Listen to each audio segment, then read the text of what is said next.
Bonjour, chers amis. Nous sommes heureux de nous retrouver encore une fois pour un nouveau trimestre. Et nous réalisons combien ces leçons que nous avons durant ce trimestre vont avoir un impact puissant sur nous, pas seulement sur nous, mais on ne veut pas aller au ciel tout seul, on veut aller au ciel avec le plus de monde possible. Alors, je suis heureux encore une fois d'avoir avec moi James à ma droite. Bonjour. Et Jairo à ma gauche, et bonjour. Moi, Jean-Guy. Alors, ça fait 3G. Et pour débuter cette leçon, j'aimerais demander à Jairo de bien nous introduire. Oui, inclinons la tête.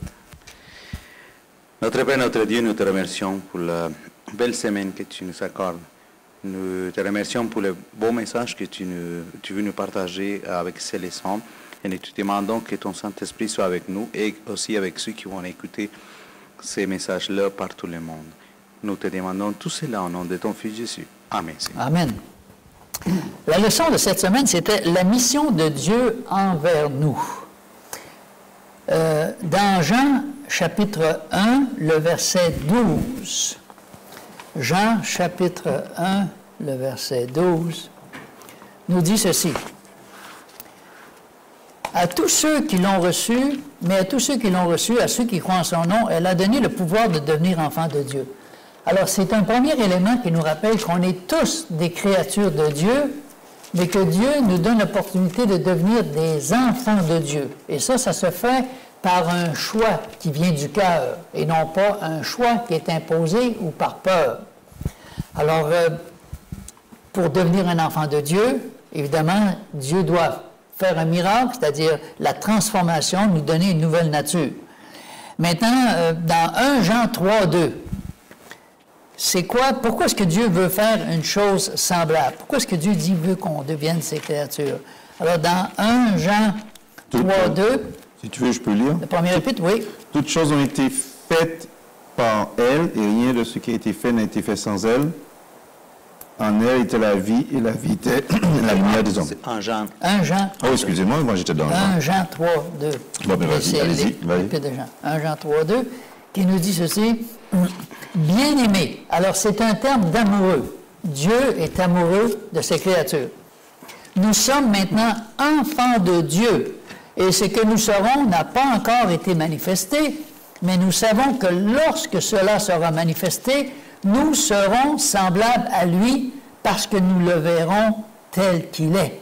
Alors, c'est une espérance absolument extraordinaire de devenir non seulement enfant de Dieu, mais la restauration d'êtres qui ont été déformés par le péché, et Dieu doit les restaurer à un point tel que Dieu va pouvoir les emmener au ciel sans danger, sans que la tragédie du péché recommence à nouveau, mais que cette transformation deviendra une réalité pour chacun d'entre nous, chacun qui hériteront du ciel. Maintenant, je reconnais que la restauration de l'image de Dieu, pour beaucoup, ça peut être peut-être quelque chose d'un peu abstrait. Allons voir dans 1 Corinthiens 15, 49. 1 Corinthiens 15, 49. Jairo, tu veux nous lire cela? 1 Corinthiens 3. 1 Corinthiens, chapitre 15, verset 49. Ah, 15, 49, oui. 15, 49, ça dit ceci. Et de même que nous avons porté l'image du terrestre, nous porterons aussi l'image du céleste. C'est fort. De même que nous avons porté l'image du terrestre. On est des terriens, on habite sur la terre, mais Dieu dit qu'on est appelé à porter l'image du terrestre, du céleste, parce que nous sommes appelés à aller au ciel. Alors, qu'est-ce que Dieu a fait? Dieu a été le plus grand de tous les missionnaires. Il est parti du ciel, il a comblé le fossé qui nous séparait entre le ciel et la terre, et de son bras droit, il a saisi le trône céleste, et de son bras gauche, il a saisi l'humanité pour qu'on puisse être réunis en une seule nation, un seul peuple, un peuple qui aura été transformé par Dieu. Et Dieu n'a pas seulement dit des belles paroles, mais on sait qu'il le fait en action et en vérité, parce qu'il est venu sur cette terre. Oui. Alors, si on reconnaît de tout notre cœur que le premier grand et le plus grand de tous les missionnaires, c'est Jésus. Lui a passé de la théorie à la pratique. Amen. Il a comblé le gouffre entre le ciel et la terre. Alors, pour moi, c'est extraordinaire de savoir que Dieu me tend la main pour que je sois un jour avec lui. Mais son bras est assez grand pour partir du ciel, aller jusqu'à la terre. Alors, pour Dieu, la distance ne compte pas. Alors, ce qui nous amène dans la journée de dimanche à James, le Dieu trinitaire. On sait que c'est très contesté, cette question de Dieu trinitaire. Beaucoup de gens disent, mais 1, 2, 3, c'est pas marqué trinitaire, mais 1, 2, 3, ça fait 3, puis ça fait Trinité. Ouais. Mais les gens ne reconnaissent pas ça, ils veulent se dire, non, ça ne marche pas. Alors, on nous dit que il y a l'origine de la mission. D'où ça partit, cette mission-là? Qu'est-ce que tu pourrais nous dire à ce sujet-là? Puis quel encouragement, nous, qu'on pourrait trouver par rapport à ça? Donc, déjà, je voulais rebondir sur ce que tu as dit tout à l'heure, que Dieu vient nous chercher, parce qu'il y a un cantique qui dit « L'amour de Dieu dans l'orage cherche l'homme et le conduit oui. ». Alors, pour le Dieu trinitaire, comme nous dit la leçon, et comme on le sait, c'est vrai que le mot Trinité n'est pas dans la Bible. Ouais. Donc, c'est pour ça qu'il y a beaucoup de gens, même dans nos rangs, dans l'Église, qui ne rejettent ce mot-là, ouais. Trinitaire, parce qu'ils disent que ce n'est pas biblique comme mot. Donc, nous, on reste pas comment dire, collé, on va dire, sur un mot, mais on réalise quand même que c'est quand même Dieu trois fois. C'est trois personnes en un. C'est comme, il y avait une image qui disait, c'est comme si c'était un autre Dieu, c'était un nom de famille, et puis c'est le nom de famille, je ne sais pas moi, la famille Smith, et puis il y avait John, Michael et Andrew. Et il y a la boîte aux lettres avec, ici, vit la famille Smith. Donc, il faut voir ça comme ça. C'est vrai que nous, notre esprit humain, on n'arrive pas à comprendre pourquoi Dieu, 3 fois 1, pourquoi ici il y a 3 personnes, comment ça se fait. Mais Dieu va nous expliquer certaines choses pendant le millénium, on sait. Mais pour l'instant, on comprend qu'on va parler de Dieu trinitaire parce que depuis le début de la création, les 3 personnes de la Trinité, les 3 personnes, en anglais ils disent même Godhead, de cette divinité, ils ont eu un rôle à jouer depuis le début. Dieu le Père savait depuis le début qu'il y aurait eu le péché. Donc, Jésus s'est porté volontaire pour venir sur la terre et vivre parmi nous, comme Emmanuel, Jésus parmi nous.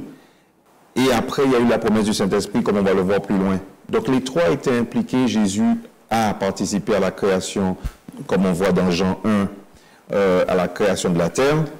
Et on nous dit dans la première leçon, comme là nous sommes dans la partie 2 de la mission de Dieu envers nous, dans la première leçon, on nous dit que avant de connaître la mission de Dieu, il faut connaître le Dieu de la mission.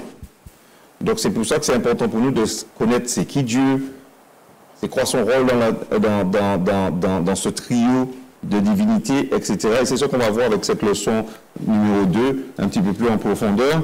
Et l'origine de la mission, donc c'est une origine qui est depuis la fondation du monde. Avant même la fondation. Avant même la fondation du monde, Dieu, comme tu as dit, était le grand missionnaire. Il avait cette mission de réparer la relation qui était brisée.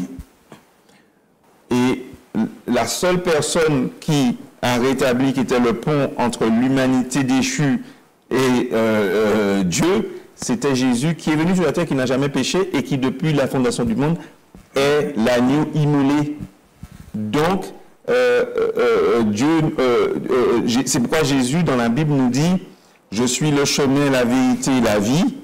Nul ne vient au Père que par moi. » C'est pour ça que ça nous dit ça. Vas-y, Khaïro. Un point à ajouter à ce que tu viens de dire, James. On trouve en Genèse 1, verset 26, où Dieu a créé l'homme. Mais qu'est-ce que ça dit là? Ça dit, puis Dieu dit, faisons l'homme à notre image. Faisons, c'est pluriel. Oui. Alors, c'est pas juste un. Ça fait que ça appuie toujours l'effet que c'est 3 personnes en un. Oui, et qui se sont concertés, ça n'a pas été arbitraire. C'était un plan.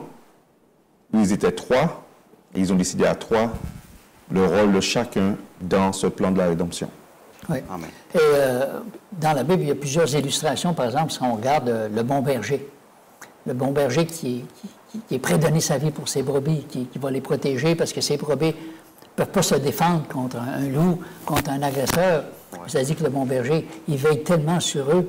Alors, ça nous donne encore une autre image de qui est ce Dieu-là, parce qu'on a tellement déformé l'image de Dieu.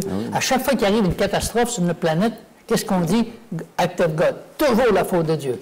Mais on ne va jamais, tu sais, quelque chose, on ne dit jamais c'est la faute de Marie, ou c'est la faute de Bouddha, c'est la faute de Krishna, c'est la faute de Dieu. Ou de l'homme lui-même. Ouais. Tu sais, alors, c'est bizarre que la connotation qu'on peut avoir de Dieu par rapport à toutes sortes de croyances ou de fausses croyances, et Dieu veut rétablir ça. Ouais. Et il y a même des scientifiques qui sont déistes. Donc on pourrait dire, waouh, ils sont de notre camp, ils sont des chrétiens confirmés. Mais il faut faire attention parce que beaucoup de ces déistes-là, en fait, ils disent, oui, il y a une intelligence supérieure, oui, il y a eu un dessin intelligent, un design pour la fondation du monde, mais dans leur théorie, c'est que Dieu a créé la terre, le monde, mais c'est comme s'il est parti dans un autre endroit de l'univers s'occuper d'autre chose et puis il nous a laissé là, nous, à évoluer et puis à nous débrouiller tout seul. C'est ça la philosophie derrière. Okay. Ouais.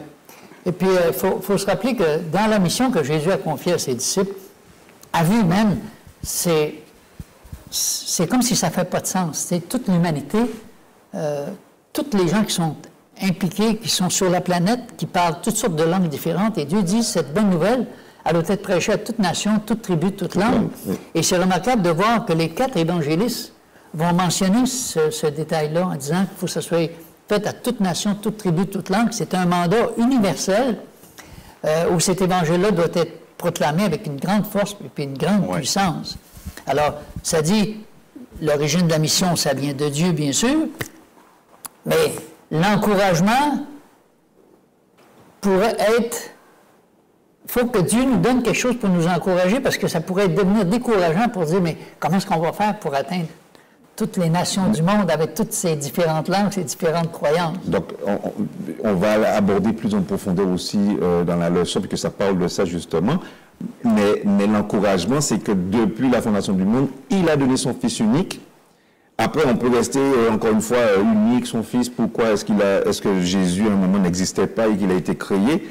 Mais c'est parce que l'image, il sait que l'image allait nous atteindre, nous, humains, parce que dans le cadre de la famille, de la procréation, nous sommes parents, le plus souvent, nous avons des enfants, et très souvent, comme parents,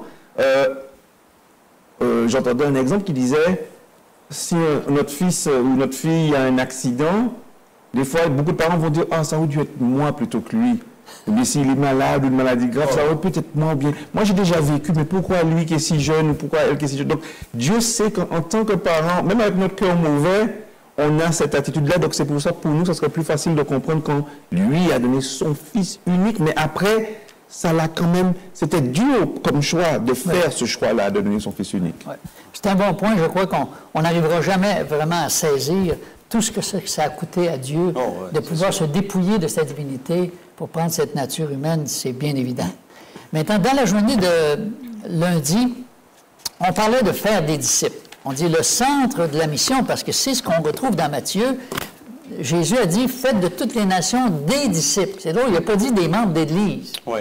Il a dit des disciples. Alors, ça veut dire que le mot disciple, ça a certainement une signification. Alors, ça veut dire quoi être un disciple, Jairo? Est-ce que tu penses que tout le monde peut devenir un disciple, puisque tu penses que la majorité des membres de l'Église sont des disciples? Bien, c'est sûr que si on lit dans le dictionnaire la signification des disciples, on trouve que disciple, ça peut être une personne qui reçoit l'enseignement d'un maître. C'est vraiment très simple. Ou personne qui suit l'exemple de quelqu'un qui considère comme son maître. Mais lorsqu'on lit juste là, on pourrait dire il peut y avoir des disciples de tout ça, du malin, de plein de affaires. Mais nous, en tant que chrétiens, pour être des disciples, nous devons refléter dans nos vies la gloire de Dieu. Aussi, ça pour l'appuyer, on peut vraiment lire du Corinthiens 4, 6, où ça dit ceci: du Corinthiens 4:6, ça dit « Car Dieu qui a dit « La lumière brillera du sein des ténèbres » a fait briller la lumière dans nos cœurs pour faire resplendir la connaissance de la gloire de Dieu sur la face de Christ. » Alors on voit que nous, on doit refléter, comme en tant que disciples, on doit refléter la gloire de Dieu. Aussi, au niveau chrétien, un disciple aussi, c'est celui qui reçoit un appel de Dieu et qui l'accepte en suivant son exemple. L'exemple à qui? À Dieu, à Jésus. Où est-ce qu'on peut trouver ça? En Luc 5. Si on voit, si on lit Luc 5, 27 et 28. Est-ce que vous pouvez le lire, monsieur Jean? Après cela, Jésus sortit et il vit un publicain nommé Lévi assis au lieu des péages. Il lui dit, « Suis-moi. » Et laissant tout, il se leva et le suivit. Alors on voit que lui a reçu un appel, puis il a suivi Jésus. Puis aussi un autre, c'est que c'est lui, un disciple, c'est celui qui s'unit à lui-même et prend sa croix. Où on trouve ça aussi dans le livre de Luc, chapitre 9, verset 23. Luc 9, verset 23, qu'est-ce qu'il s'est dit? Puis il dit à tous, si quelqu'un veut venir après moi, qu'il renonce à lui-même, qu'il se charge chaque jour de sa croix et qu'il me suive. Oh, c'est-tu assez pour plus que vous veuillez devenir un disciple? Alors, vous voyez qu'il y a plein de choses qui se rajoutent. Ce n'est pas juste une chose, c'est plusieurs choses qui vont en après l'autre pour qu'on puisse devenir un disciple comme tel.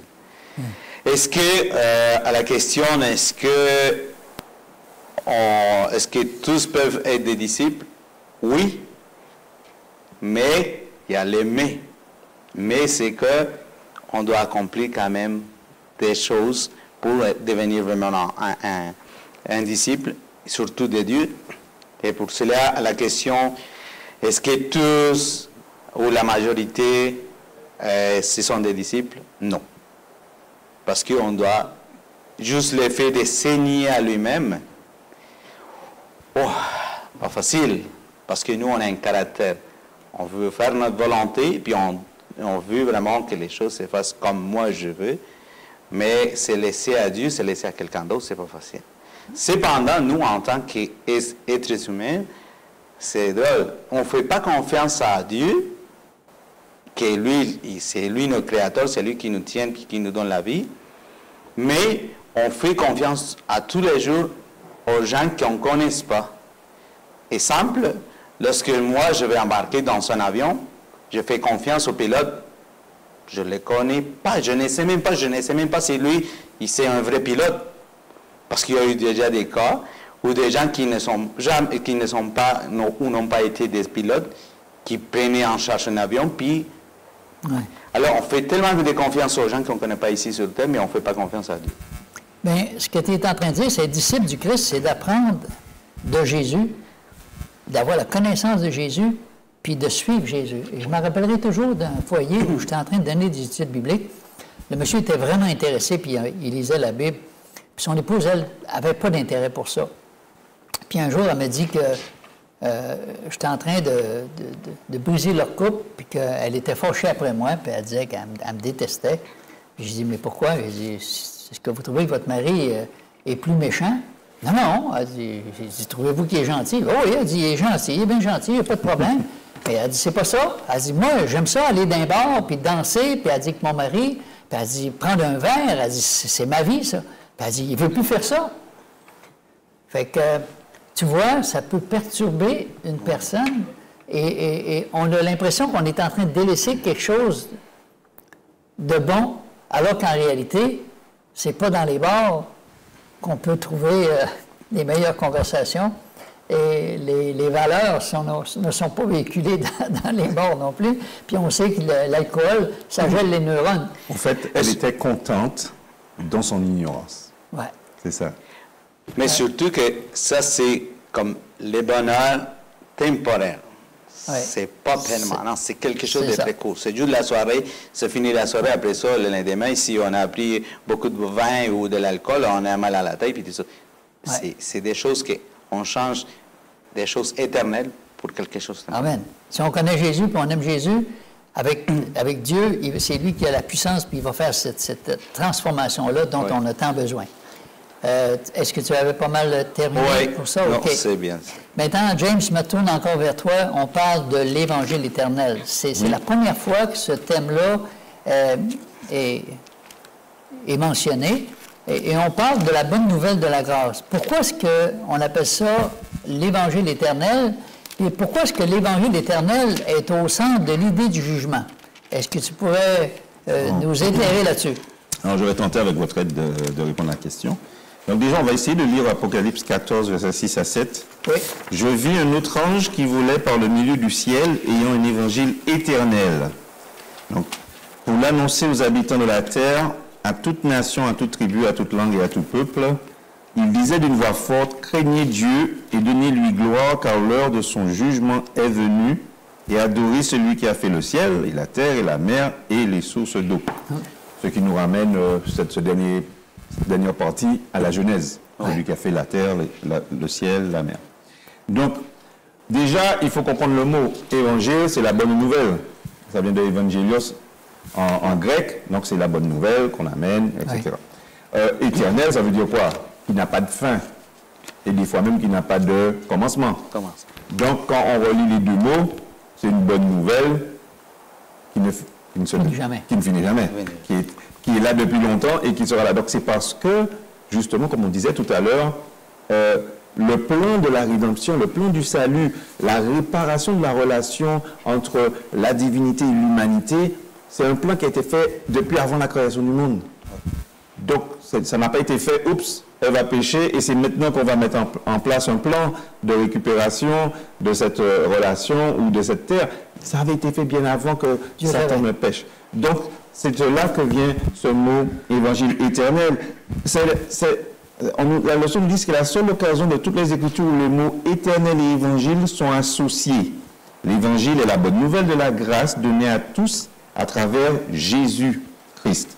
Il est venu dans notre monde pour nous manifester la grâce et la vérité. On peut voir ça dans Jean 1, verset 14.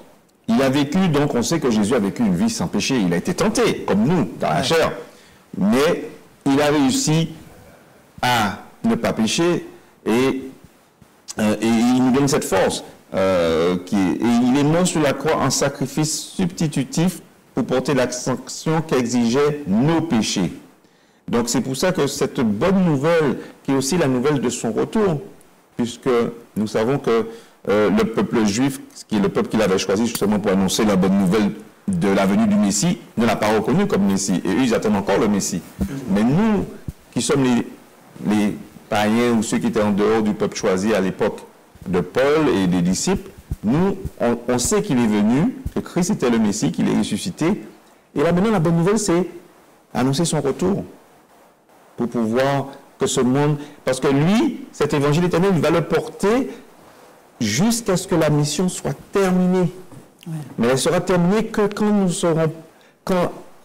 ils nous seront pris, emmenés pendant un millénaire, la terre sera purifiée, le péché éradiqué, et après nous reviendrons sur terre.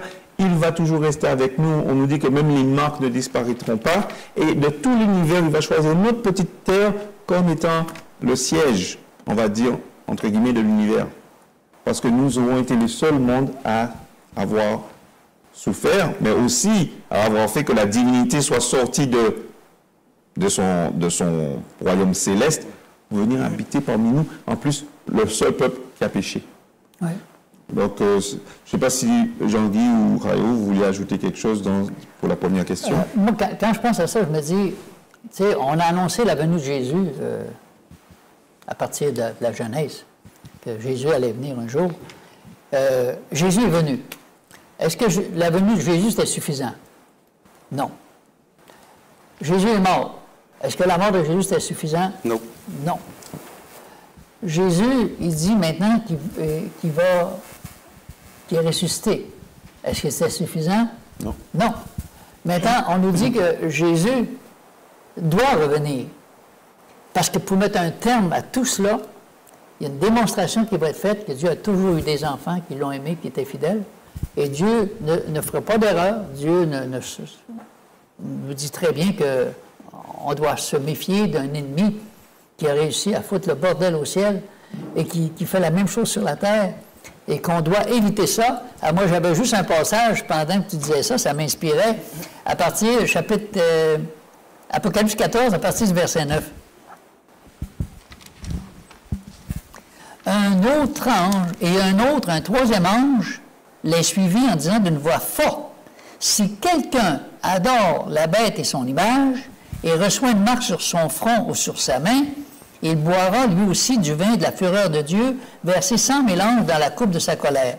Il sera tourmenté dans le feu et le soufre, devant les saints anges et devant l'agneau. » C'est des versets qu'on n'aime pas, parce qu'on a l'impression que c'est un Dieu méchant qui va prendre plaisir à faire brûler le monde. Un Dieu vengeur. Un Dieu qui va se venger, parce que les êtres humains n'ont pas voulu l'écouter, et ça, c'est pas vraiment l'Évangile éternel. Alors, il y a comme une confusion qui s'est installée dans le cœur des humains, et ce dernier message qui doit être donné porte un signe, c'est-à-dire que Dieu va juger, puis il ne fera pas d'erreur, puis il ne se trompera pas. Alors ceux qui vont être au ciel avec Dieu, parce que Dieu connaîtra vraiment leur cœur, qui ils sont vraiment, et on pourra enfin vivre heureux. C'est sûr et certain que la confusion, ça a été mis par l'ennemi chez nous. Oui. Parce que c'est comme ça la façon que lui, il essaye de que nous, on ne soit pas sauvés. Oui. Et que Dieu, entre guillemets, perd la bataille. Mais il ne va pas perdre la bataille, il ne perdra jamais. Ça, c'est déjà écrit, on le sait, on connaît la fin avec la parole de Dieu. Oui. Mais même en sachant que l'ennemi va perdre, il continue à nous mettre des idées pour qu'on se sépare de lui. Et ça, comme tu dis, cette confusion-là, elle existe. Puis quand tu regardes le nombre de religions qu'il y a sur la Terre, c'est assez pour avoir la confusion. Et la question 2, pourquoi l'évangile, cet évangile éternel est central à l'idée du jugement? On peut juste prendre le passage d'Ellen White dans les paraboles de Jésus, qui dit « La proclamation du jugement constitue l'annonce de la proximité de la venue du Seigneur. » Donc on revient à cela. Or, cette proclamation est appelée évangile éternel. La prédication relative au retour imminent du Christ constitue donc une partie essentielle du message évangélique. Amen. Parce que dans le fond, il vient mettre un terme à la souffrance humaine, il vient mettre un terme à l'injustice, parce que c'est de l'injustice partout, il vient mettre un terme à la guerre, il vient mettre un terme à toute la souffrance, à la maladie, au cancer, tout ce que tu veux voir. C'est une excellente nouvelle, ce jugement-là. C'est-à-dire, Dieu vient mettre un terme à la souffrance. Et ça doit nous réjouir, et je pense que notre message doit être un message d'espoir. Oui. Non pas un espoir humain, mais un espoir divin, plus grand que tout ce que la terre peut nous offrir en tant qu'espérance. Amen. Alors, Jairo, mercredi, on parlait du peuple de Dieu, canal de la mission. Il y a beaucoup d'églises, il y a beaucoup de croyances. Moi, j'écoute beaucoup d'émissions un peu partout dans le monde, et il y a tellement de croyances différentes, c'est incroyable. Aux Indes, on dirait qu'il y a autant de croyances qu'il peut y avoir de monde. C'est incroyable. J'avais même une dame où j'allais dans un bed and breakfast, et cette dame-là, elle faisait partie elle avait un gourou là, aux Indes, et elle faisait partie de la secte des rats sacrés. Les rats sacrés? Oui, et quand on va voir sur l'Internet, aller voir les rats sacrés aux Indes, c'est incroyable. Elle donnait beaucoup d'argent même pour cette œuvre-là. Il y a des gens qui vont visiter ça. C'est tout. On n'a pas le temps peut-être d'élargir là-dessus, mais moi, quand j'ai été voir, au début, je ne comprenais pas. Je dis, des rats sacrés, vous suivez ça? J'ai essayé de lui parler de Dieu. Je dis, hop, M. Tremblay, on ne parle pas de ça. Les rats sacrés a dit, j'ai l'impression que vous n'aimez pas les animaux. Je me dis, wow, Seigneur, ça va prendre une puissance plus grande que la mienne pour pouvoir convaincre cette femme-là que ça va parce que c'est ce qu'on vient de parler, ça montre toute la confusion que l'ennemi met dans nos vies, qu'il y a tellement des affaires qu'on même il y a des gens qui prennent plus de soins des animaux, de son chien, son chat, que de ses fils. C'est dur à dire, mais c'est comme ça. Oui. Alors, c'est quoi les caractéristiques du véritable peuple de Dieu? C'est quoi la mission de cette Église-là? Pourquoi c'est si important? Mais c'est sûr que là, pour être représentant de Dieu, nous, on doit être représentants fidèles du caractère de Dieu en suivant ses desseins dans l'obéissance. Alors, c'est-à-dire, si on lit Deutéronome 7, versets 11 et 12, on va juste lire celui-là. Deutéronome 7, versets 11 et 12, ça dit ceci. Ainsi, observe les commandements, les lois et les ordonnances que je te prescris aujourd'hui et mets-les en pratique. Si vous écoutez ces ordonnances, si vous les observez et les mettez en pratique, l'Éternel ton Dieu gardera envers toi l'alliance et la miséricorde qu'il a juré à tes pères. Alors, on voit que c'est quoi les caractéristiques en lisant Deutéronome 7, 11 et 12, c'est-à-dire, on doit quoi? On doit observer les commandements. On commence par là, observer les commandements. Après ça, les lois, les ordonnances que j'ai prescrites. Mais ce n'est pas juste de façon théorique, c'est aussi pratique, comme ça dit à la fin du verset 11, ça dit, et mettre-le en pratique. Et si vous écoutez ces ordonnances, observez-les et mettez-les en pratique. Toujours les mots en pratique. Pourquoi? Parce qu'il y a beaucoup de gens, que même parmi nous, peut-être il y a des gens qui, c'est plus la théorie, mais la pratique, c'est difficile. Par exemple, lorsque Dieu nous dit, va aider à ceux qui souffrent ou prier pour les ennemis, c'est pas facile de prier pour l'ennemi. Si c'est lui qui me fait du mal, moi je voudrais qu'il disparaisse. Est-ce que quelqu'un te disait, oui, mais ça c'est l'Ancien Testament, observer ses commandements, mettez ses lois en pratique.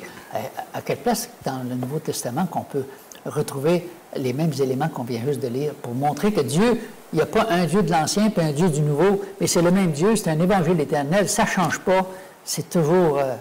Ben, c'est sûr que juste avec l'exemple de Jésus, lorsqu'il était ici sur terre, on peut le lire en Matthieu, Marc, Luc. Il a été tenté. Oui, il a été tenté, lui a suivi le commandement, lui, il les a observés, il les a mis en pratique, il les a cités aussi.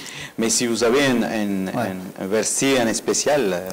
parce que pendant que tu me disais ça, ça m'inspirait, parce que on a vu dans Apocalypse 14, au verset 12, lis-nous ça, Jairo.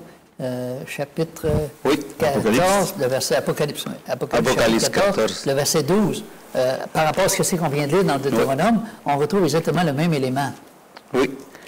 14, 2, ça dit, c'est ici la persévérance des saints qui gardent les commandements de Dieu et la foi de Jésus. C'est ce que Jésus a fait. Jésus a dit, si vous m'aimez, gardez mes commandements.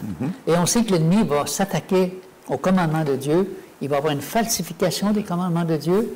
Et c'est pour ça qu'on est sur un terrain glissant, mais en tant que peuple de Dieu, on doit proclamer un évangile éternel, c'est-à-dire un évangile qui ne change pas, le même que nous avons. Oui. Alors souvent, je dis, ouais, mais Jean-Guy, ça c'était dans l'Ancien Testament, puis aujourd'hui, ça ne s'applique plus.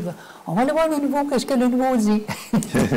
Alors, je pense qu'on doit toujours se défendre avec l'épée de l'Esprit, avec la parole de Dieu. Hein? Et surtout parce que, comme vous venez de dire, c'est parce qu'il y a des gens qui, oh non, on suit l'Ancien Testament.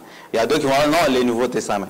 Mais lui, OK, c'est bon. Mais lui, ça, c'est l'avantage que nous, on a, parce que vu que nous, on prend toute la Bible, dès le début jusqu'à la fin, mais on sait qu'autant à l'Ancien ou au Nouveau Testament, les choses sont là, et puis il n'y a pas vraiment d'ambiguïté. Dieu est le même aujourd'hui, demain, éternellement. Dieu ne change pas, il n'y a pas de variation dans Dieu. J'avais une petite note ici qui disait que on est une église, cette église-là doit aller partout dans le monde entier, comme on l'a vu. Alors, la mission, elle n'est pas née avec l'Église. Au contraire, l'Église existe parce que Dieu a encore une mission à accomplir, puis il veut utiliser son Église pour ça. Alors, c'est quoi la mission d'Église? Ah bien, c'est sûr que la mission de l'Église, c'est d'amener des âmes de personnes à Christ telles que nous trouvons dans Matthieu, par exemple, on peut lire Matthieu 28, verset 19. 28, 19, ça dit « Allez, faites de toutes les nations des disciples, les baptisant au nom du Père, du Fils et du Saint-Esprit. » Oui, l'Église a pour mission de sauver les pécheurs, hein, nous dit là le frère. Alors, leçon 19-10, tu vas nous lire ça, James, parce que là, on pourrait se dire, est-ce que Dieu a dû sauver seulement des bonnes personnes? Dans quel verset? 19-10. 19. Luc. Luc. Oui. OK, Luc, oui. Si tu as trouvé, vas-y, Rayo, que je ne sais pas dedans. Luc 19, hein? Oui. Et quel verset? 18. 10. 19. Alors, car le Fils de l'homme est venu chercher et sauver ceux qui étaient perdus. C'est-à-dire, ceux qui étaient perdus, c'est-à-dire tout le monde. Toute l'humanité.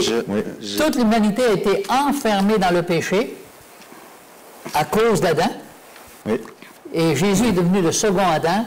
Et toute l'humanité maintenant est impliquée dans ce que Jésus a fait. Oui. Alors, Jésus a tout défait le mal qu'Adam a pu faire. C'était injuste qu'on était condamné à cause d'Adam, on n'a pas participé. Maintenant, Jésus vient, c'est injuste que les péchés tombent sur lui, alors que c'est nous autres qui méritaient la mort. Alors, c'est pour ça qu'on dit que c'est un évangile éternel, c'est un évangile réjouissant. Et nous aussi, on doit être capable de, quand on parle avec les personnes... Et où est-ce qu'on voit quand même la pratique de ça? C'est par exemple, si on lit, c'est celui qu'on connaît, Luc 10, verset 30 à 37, que c'est la parabole du Samaritain, que, OK, lui a été blessé, puis il y en a un qui pensait, oh non, ça ne marche pas, un autre, puis il y en avait un autre. Ça, c'est la pratique. C'est la vraie pratique. Puis, au niveau de... est-ce que c'est une question de vie ou de mort? Oui, c'est sûr. C'est une question? C'est sûr que oui. Parce que nous, en parlant de la vie éternelle, on peut vraiment aller chercher Proverbe 8, 35. Proverbe 8, 35. Qu'est-ce que nous trouvons là? Proverbe 8, 35. Est-ce que vous pouvez le lire? Car celui qui me trouve a trouvé la vie, et il obtient la faveur de l'Éternel. Alors, on parle de que c'est lui qui a trouvé qui? Jésus, il a trouvé la vie. Puis ce n'est pas une vie terrestre, ce n'est pas une vie temporelle, c'est une vie éternelle. Même si on lit 1 Jean, juste un instant, 1 Jean, chapitre 2, verset 17. 1 Jean, chapitre 2, verset 17. Et les mondes passent, et sa convoitise aussi, mais celui qui fait la volonté de Dieu demeure éternellement. Amen. Alors, on parle de l'éternité. Amen. C'est pour ça que les soucis de ce monde, les problèmes de ce monde ne sont rien en comparaison de ce que c'est que Dieu a en réserve pour nous. Ah oui. Est-ce que c'est pas mal? Oui. Alors, on disait tantôt, le peuple de Dieu. Est-ce que nous, on est une religion? Et pourquoi le mouvement, pourquoi les adventistes ont-ils été suscités? Alors, on n'est pas une religion, mais on est un mouvement prophétique. Mouvement, oui. Basé sur les prophéties. Oui. Alors, c'est pour ça qu'on ne peut pas dire, parce qu'une église, ça s'assoit et ça ne fait pas grand-chose, tandis que si on est, on est un mouvement prophétique, on doit annoncer un évangile par rapport à ce que c'est que les prophéties nous révèlent à la fin des temps. Et parce qu'on est rendu à la fin, on sait que ça achève. Et ça nous met dans un état d'urgence parce qu'on veut que le plus grand nombre entende pour que quand Jésus reviendra, que ces gens-là soient sauvés. C'est l'amour qui nous motive. Le mouvement est missionnaire. Alors, comme tu dis, l'Église, ça renvoie à un petit peu, on ne va pas nommer l'Église, mais ça renvoie à des prélats, à un système, une institution. Et c'est ça qu'on essaye justement de ne pas devenir trop avec le temps, c'est d'être en mouvement, toujours d'avoir cet esprit missionnaire pour accomplir la mission qui nous est donnée. Et tu sais, James, ça me brise un peu le cœur, mais je ne veux pas porter de jugement de valeur, mais quand on demeurait à Mascouche, on faisait quand même une bonne distance pour aller à Montréal, pour aller dans une église. Et je nommerai pas le nom d'église, mais quand on passait, à l'heure où on passait, le stationnement était plein de voitures. Puis quand j'arrivais à l'église où je devais aller, il y avait peut-être une couple de voitures. Et j'avais toujours un pincement au cœur. Je me disais, c'est drôle, ces gens-là sont occupés aussi, puis ces gens-là, mais pourquoi est-ce qu'ils ont un tel zèle? Qu'est-ce qui les pousse à se rassembler puis à être là? Alors, ça me faisait vraiment, ça me faisait quelque chose. C'est comme je disais, Seigneur, il nous manque ce zèle-là, cet amour véritable, tu sais, une espèce d'urgence qui nous dit, Seigneur, il dit, allez, c'est le temps d'aller. Mais, si tu permets, justement, quand on est dans la leçon de jeudi et qu'on nous dit comment la mission va devenir, excusez-moi, réalité, on a Apocalypse 7, Apocalypse 7, verset 9 à 10, qui dit quoi?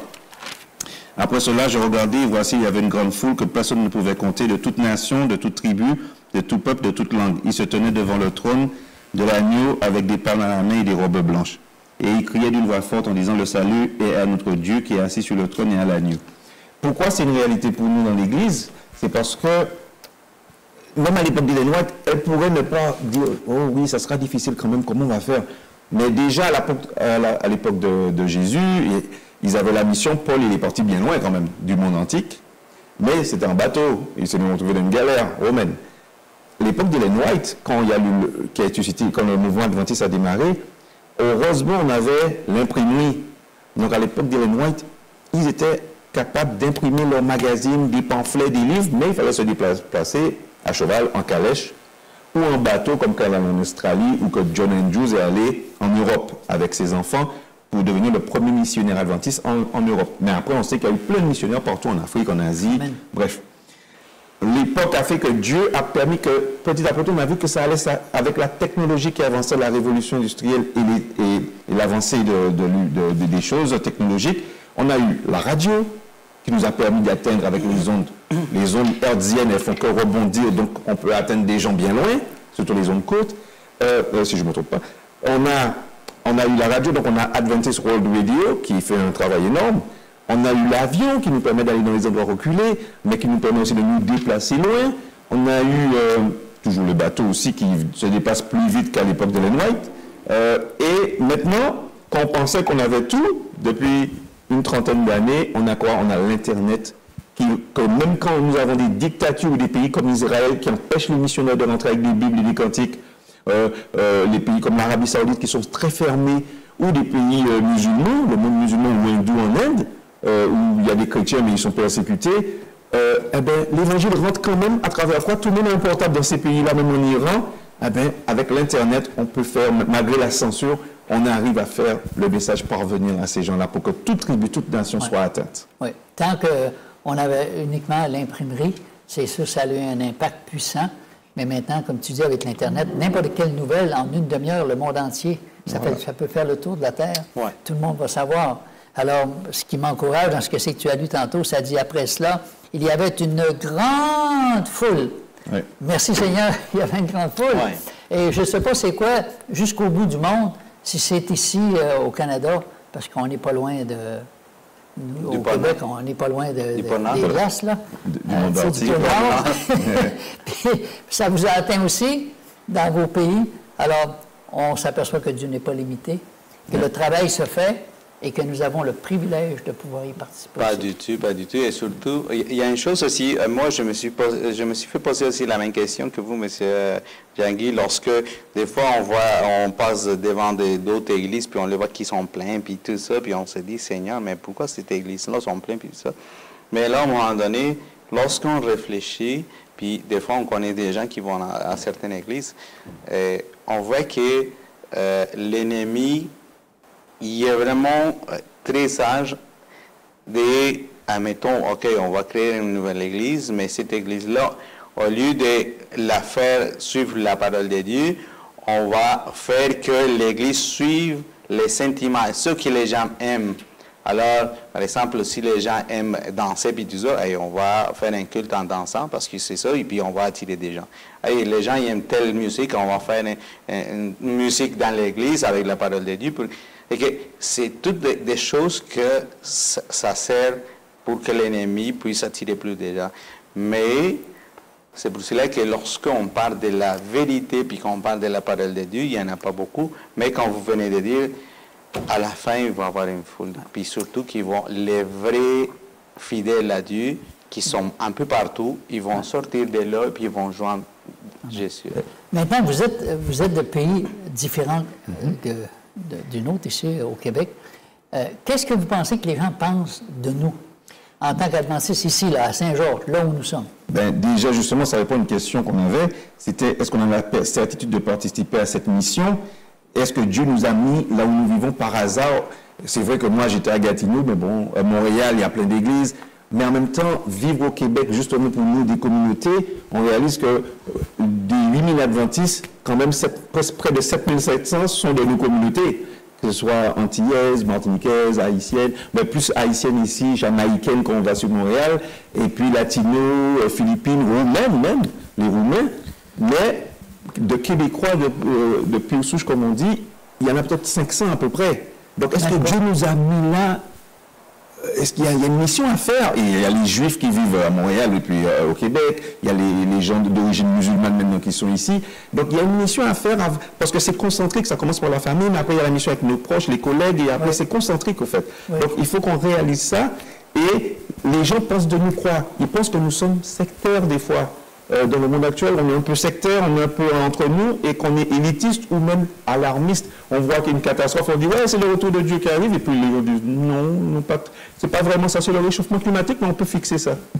Mais vous ne croyez pas que le fait que les gens puissent voir des gens qui proviennent de d'autres pays, puis qu'on vit dans l'harmonie, dans l'amour, puis qu'on a une unité familiale, où on a beaucoup de plaisir à partager ensemble, c'est comme si Dieu nous disait la famille terrestre, bien souvent, si on serait né aux Indes, je serais comme mes parents, la culture des Indes, puis les croyances des Indes.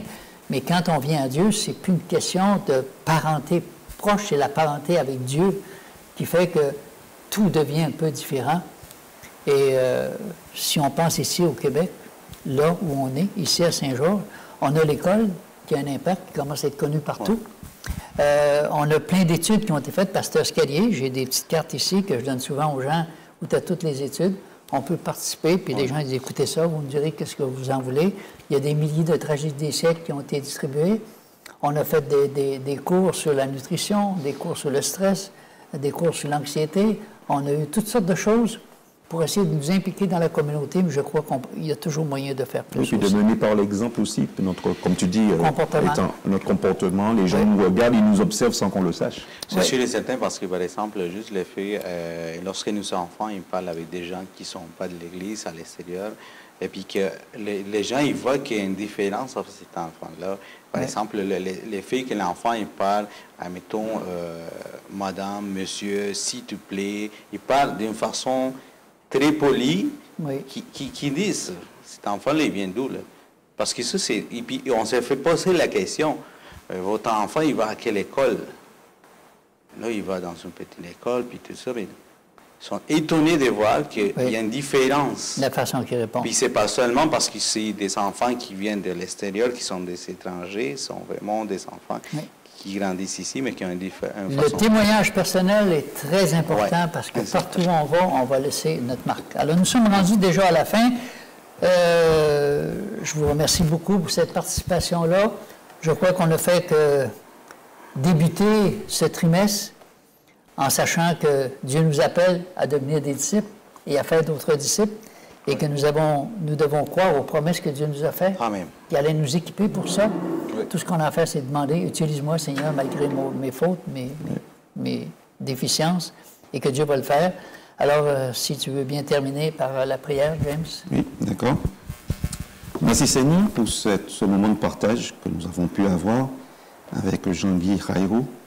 Permet que ça fasse du bien à ceux qui vont écouter ou regarder cette vidéo, cet enregistrement, qu'ils puissent appliquer les leçons aussi de façon pratique dans leur vie. Aide-nous à comprendre que nous devons être des témoins fidèles là où nous habitons et être un exemple aussi quand les gens peuvent nous observer.